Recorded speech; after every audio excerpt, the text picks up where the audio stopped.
Welcome to AI for Everyone.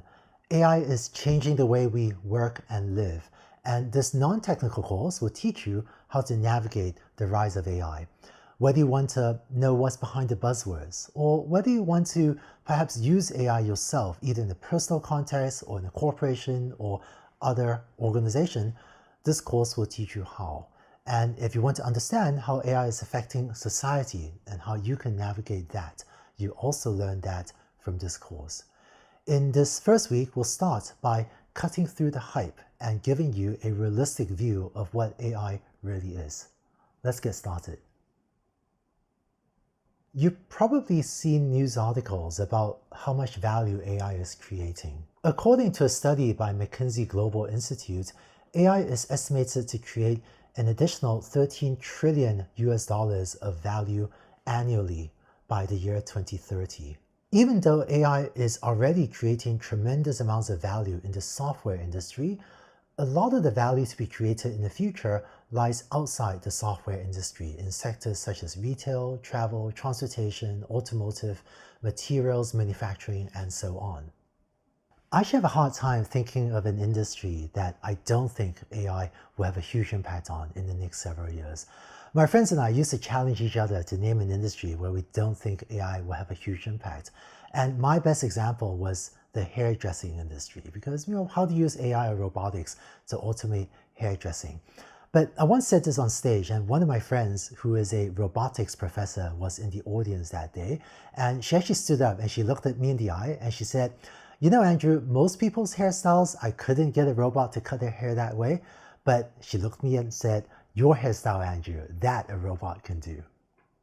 There is a lot of excitement, but also a lot of unnecessary hype about AI. One of the reasons for this is because AI is actually two separate ideas. Almost all the progress we are seeing in AI today is artificial narrow intelligence. These are AIs that do one thing, such as a smart speaker or self-driving car, or AI to do web search, or AI applications in farming or in a factory. These types of AI are one-trick ponies, but when you find the appropriate trick, this can be incredibly valuable. Unfortunately, AI also refers to a second concept of AGI, or artificial general intelligence. That is the goal, to build AI that can do anything a human can do, or maybe even be super intelligent and do even more things than any human can. I'm seeing tons of progress in ANI, artificial narrow intelligence, and almost no progress toward AGI, or artificial general intelligence.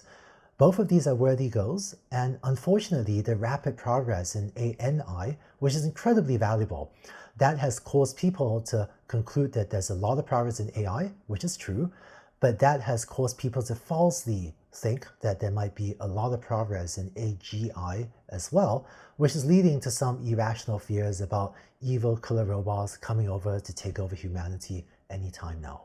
I think AGI is an exciting goal for researchers to work on, but it'll take multiple technological breakthroughs before we get there, and it may be decades or hundreds of years or even thousands of years away.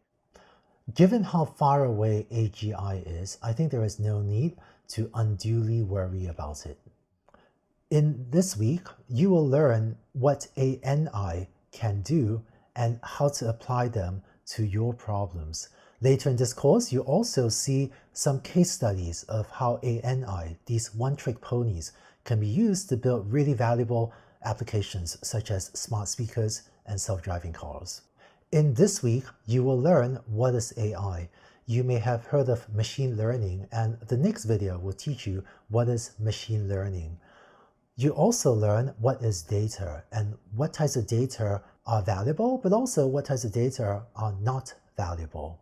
You learn what it is that makes a company an AI company or an AI first company, so that perhaps you can start thinking if there are ways to improve your company or other organizations' ability to use AI. And importantly, you also learn this week what machine learning can and cannot do.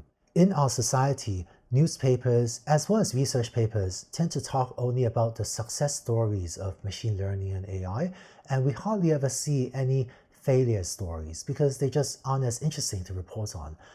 But for you to have a realistic view of what AI and what machine learning can and cannot do, I think it's important that you see examples of both so that you can make more accurate judgments about what you may and maybe should not try to use these technologies for. Finally, a lot of the recent rise of machine learning has been driven through the rise of deep learning, sometimes also called neural networks. In the final 2 optional videos of this week, you can also see an intuitive explanation of deep learning so that you will better understand what they can do, particularly for a set of narrow ANI tasks.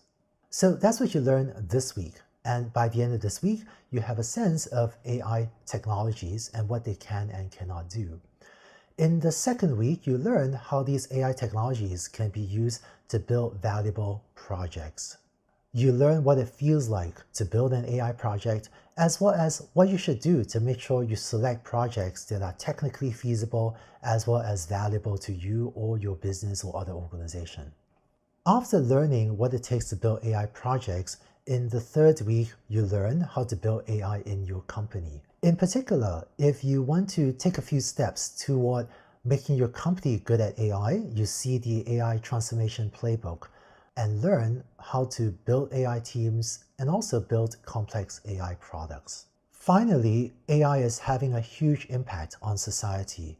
In the fourth and final week, you learn about how AI systems can be biased and how to diminish or eliminate such biases. You also learn how AI is affecting developing economies and how AI is affecting jobs, and be better able to navigate this rise of AI for yourself and for your organization. By the end of this 4-week course, you'll be more knowledgeable and better qualified than even the CEOs of most large companies in terms of your understanding of AI technology, as well as your ability to help yourself or help your company or other organization navigate the rise of AI. And so I hope that after this course, you'll be in a position to provide leadership to others as well as they navigate these issues. Now, one of the major technologies driving the recent rise of AI is machine learning. But what is machine learning? Let's take a look in the next video.